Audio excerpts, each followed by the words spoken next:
saying this whole time that hell is coming. Now, hell is here.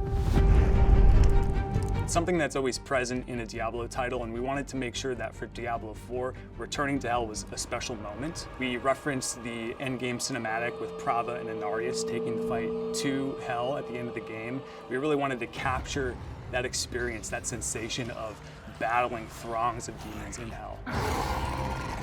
In the Infernal Hordes, they're going to go into this mode, battle waves of demons, and be able to kind of change the shape of the game experience as you play it.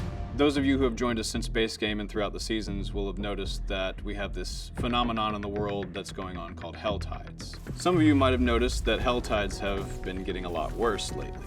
And now hell is able to pierce the veil that's holding hell back from fully invading Sanctuary and starting to take root in Sanctuary. And we started by asking ourselves some questions. What is the state of Sanctuary right before the Vessel of Hatred happens? How has hell changed now that Mephisto isn't there anymore? What are the demons up to? Where is Mephisto? Does he have anything to do with this? Or is this just hell rising of its own accord as the prophecy proclaimed? And so we thought to ourselves, how can we make things even worse for the people in Sanctuary? In this season, you'll very much get to dive into those mysteries with some unlikely allies and really get to the bottom of what's happening. So in this season, we play a lot with the notion of the enemy of my enemy is my friend. How far would you go to save Sanctuary, to save your world? What price would you pay? Would you sacrifice your soul for this? You're gonna meet a guy named Lochran, who at first seems sort of usual, but you're gonna quickly realize that something is off, that something is a little strange with this guy. So Lochran and Estelle are your allies, and they're going to help you return to hell. Both of them are experts in demons, and they're going to use that knowledge to help you return to hell and become more powerful to be able to battle the Infernal Hordes. The Infernal Hordes is a new endgame activity in Diablo 4.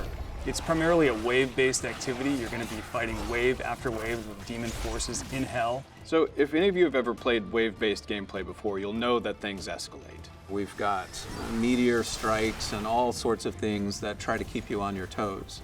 One thing the Infernal Hordes does differently is the notion of infernal offers. And between each wave, you'll make a choice. You'll be granted an infernal offer, and by choosing one of 3 of these offers, you're going to change the game mode in some way, a positive and a negative. You can imagine from the depths of hell, these hands rise out and offer you both a boon and a bane, a kiss and a curse. And this is a temptation that the Fell Council is making to you. And in this temptation, you're offered more power, but that power comes at a cost. And so you get to choose, which temptations you're going to pursue during your infernal run, and then customize your experience from there. One of the guiding principles of this game mode is replay. It's an in-game mode that we want to make sure you're playing over and over again. So we really wanted to create a broad set of enemies for you to fight during this mode. We've got many demons to choose from in the lexicon of Diablo's monster families, but we're also going to see some other foes you might not expect. There are going to be certain types of enemies like goatmen who have been banished to hell that have now rallied to Mephisto and fight by his side. And even some unlucky souls that marched on hell from the Cathedral of Light have now been revived in hell and fight against you alongside the demons. Basically, everything that hell has to throw at you, we're throwing it at you this season. The Infernal Hordes has been built with multiplayer in mind, but multiplayer is not required. We want to make sure that solo players still have a very fun experience in the Infernal Hordes. Now that said, if you roll in with a party, you're going to have a lot of fun. This game mode is going to appear in the Eternal and in the Seasonal realm, and that means that once the season is over, it's here to stay. The Infernal Hordes is unlocked at World Tier 3, so really what you need to do to access it is earn your way up to World Tier 3 and then complete an Eternal quest line that takes you back to Hell and then unlocks the Infernal Hordes.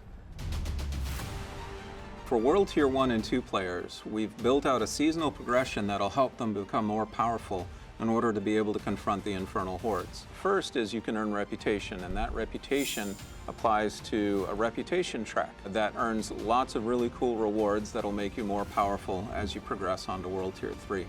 The other thing we've built are micro-dungeons called Hell Breaches that offer a glimpse at the Infernal Hordes mechanics. and they give you a chance to learn the mechanics before you confront the Infernal Hordes at World Tier 3. The final boss in this season is the Fell Council. And the Fell Council is some familiar faces that you might recognize from Diablo 2. These were priests of the Zakarum, holy men who were corrupted and basically became vessels of hatred in their own right. The council members in Diablo 2 tried to help contain Mephisto in his soul stone. And of course, Mephisto, being Mephisto, slowly but surely corrupted them. And eventually they had soul stones pierced into their hands and became super powerful. But eventually you overcame them and sent them to hell. Through the course of the story, resummoned them. They've been reborn, slightly new powers, but the same animosity toward you. What's interesting about this boss encounter is there are 5 council members, but you're only going to fight 3 of them at once. This allows us to then create many different flavors of the boss fight for the Fell Council. In fact, it's about 10 variations in all. And so every time you go into that council fight, there's a very good chance you're going to have a different fight than the last time you played it. We think it's going to offer a lot of replay for players. What we also introduced during these waves are opportunities for you to earn ether.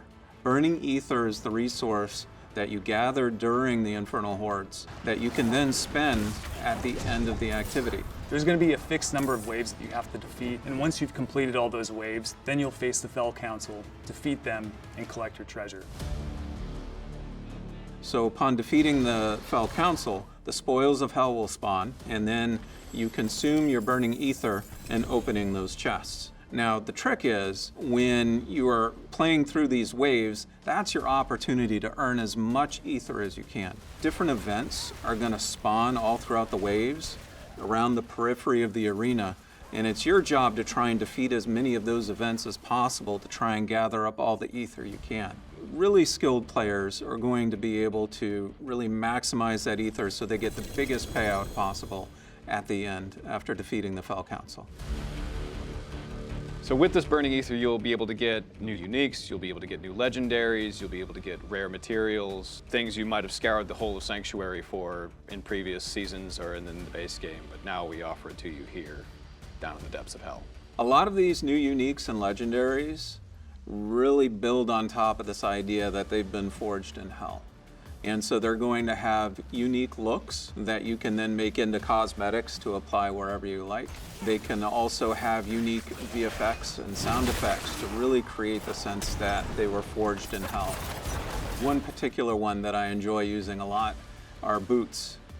Boots, you say? Well, these boots not only have been forged in hell, whenever you use a power with a cooldown, they shoot out a ring of fire that hits everyone around you. That's just one sample of the types of powers we're exploring. So death in the Infernal Hordes is quite a big deal.